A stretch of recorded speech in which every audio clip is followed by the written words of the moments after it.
You are at AFCON, your team just lost, you have been standing motionless for 2 hours like a statue. The internet's going crazy, then someone offers you $2,000 per match to keep doing it. You'll take it, right?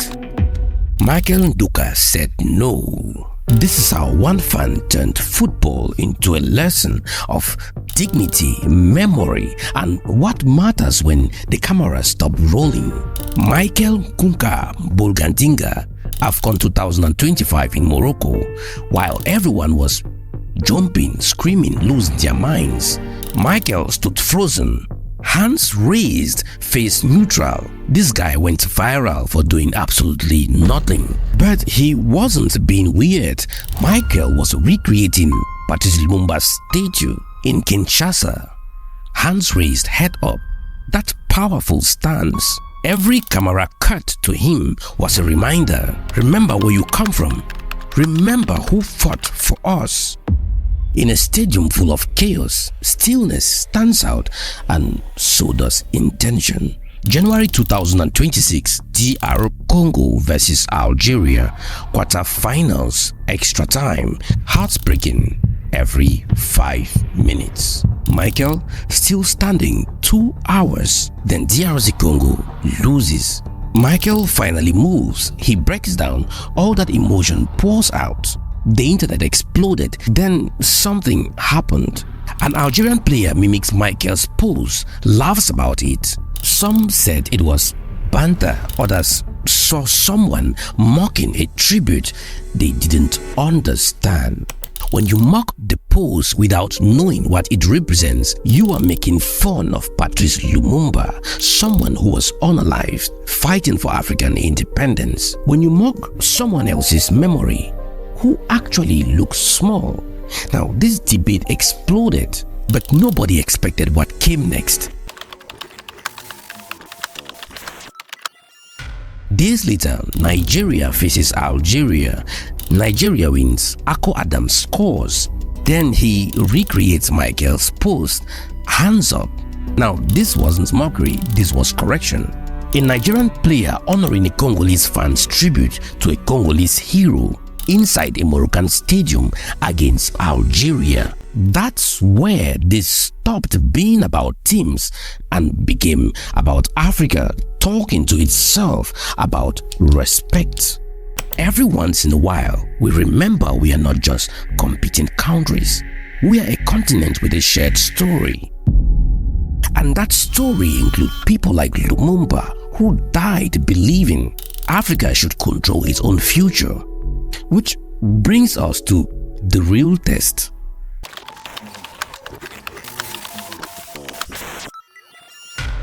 Now, Michel is now famous. His face is everywhere. DR Congo is eliminated, but Michel is the story. And when you become the story, money follows.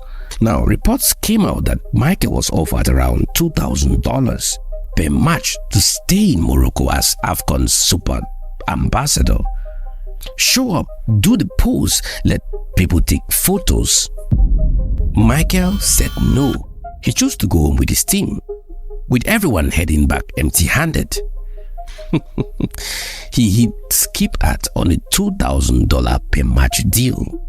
That offer was the system asking, can we turn your grief into content we control? Can we package your tribute and make it part of the show? Michel said, I'm good. And that's because some things lose their meaning when you sell them. The moment Michel became a hired performer instead of a genuine fan, the whole point disappears.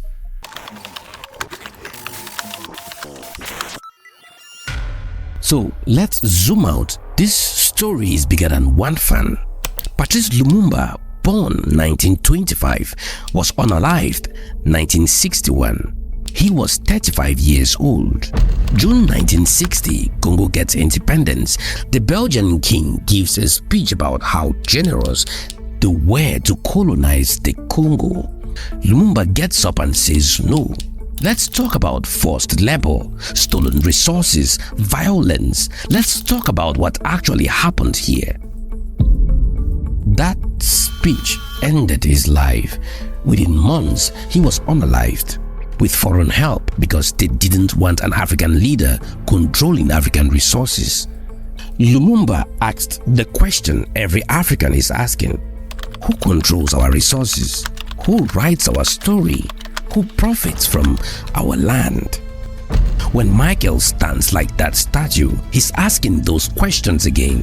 Who controls Africa's image at AFCON? Who makes money? Who decides what gets respected and what gets mocked? Michel was saying, don't forget, whatever we are celebrating today is connected to a longer story. A story about people who fought so we could be here. The core question hasn't changed. Do we control our own story, or are we performing in someone else's script? Michel chose to control his. Now, some will say it's just football. Why so deep? Fair, but if we tattoo club logos on our bodies and cry when teams lose, why can't someone stand still for a leader who died trying to free us? And here is the other question. By turning Michel into a meme, sharing his image over and over, are we also consuming his pain? Treating his tribute like the system treats African talent, extract the value, spread it around, move on? Maybe the difference is intention, whether we remember the why behind the pose or just share it because it looks cool. Now, these questions matter. Goals last for a night, trophies last for a season. But how you treat your history, that's what your children inherit. Michel could have taken the money. $2,000 per match is life-changing for most people around. But he understood that some things matter more, like dignity, like making sure your tribute stays true, like going home with your people instead of staying for a check.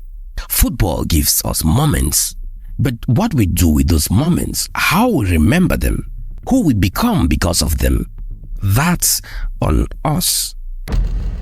You see, AFCON will move on, new stars, new viral moments. But somewhere in the stance of African history, Lumumba is still watching to see what we do with the freedom he died for.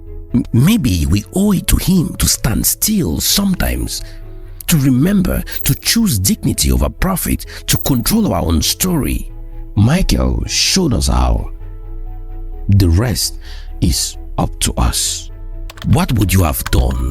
Comment below. Subscribe for more African stories you won't hear anywhere else.